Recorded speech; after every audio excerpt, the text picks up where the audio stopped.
Behind the hyper-efficient motion of Asia's wealthiest city-state, a profound internal exhaustion is now quietly beginning to show. This chart shows Singapore's economic trajectory. By 2026, GDP per capita will near $100,000, towering over regional neighbors and European powers.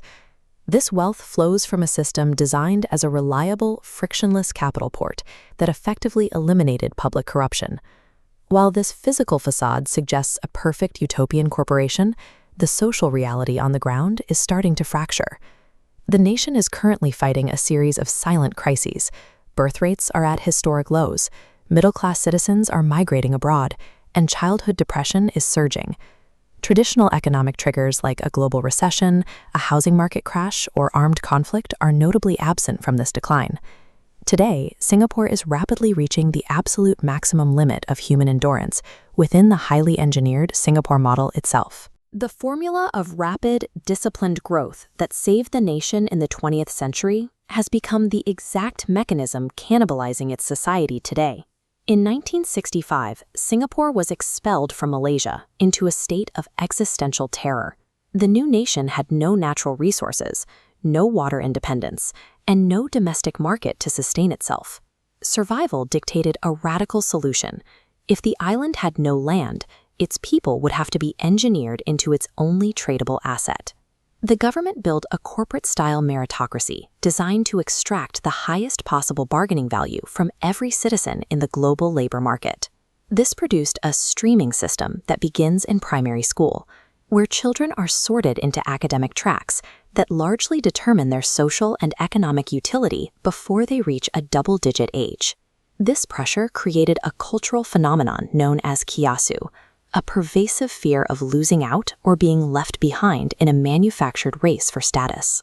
While this fear drives world-class productivity, it also creates an environment of constant social anxiety, where the risk of a minor failure can feel like an exit from the system entirely. By prioritizing the creation of perfect, obedient test-takers, the state has inadvertently hindered the creative risk-taking required to lead in the modern digital economy. The government marketed the island as a frictionless global hub, offering a 17% corporate tax rate and massive subsidies to attract international founders and venture capital. Wealthy expatriates from China, India, and the West flooded in, using Singapore as a high-end base to manage operations across Asia. For the local population, this global success has meant being priced out of their own limited land.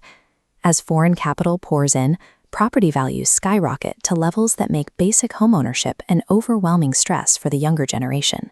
There is a growing sense among domestic talent that they are becoming spectators in their own country, serving as support staff for a global elite that utilizes the nation's premium facilities. In engineering the ultimate haven for global capital, the state created extreme economic friction for its own citizens' daily survival. Singapore is often called the Fine City, a play on its pristine beauty and its reliance on heavy financial penalties. This combination of high costs, along with spatial claustrophobia and lack of community warmth, has caused marriages and birth rates to drop to historic lows. This creates a demographic time bomb, a rapidly aging population that will eventually crush the state's healthcare budget, while the pool of young, productive workers continues to shrink. Absolute top-down control secured the nation's physical safety, but that same rigidity is now suffocating its generative life force. The government recognizes that the old mathematical formula for success is no longer sustainable. Prime Minister Lawrence Wong has recently launched the Forward Singapore initiative.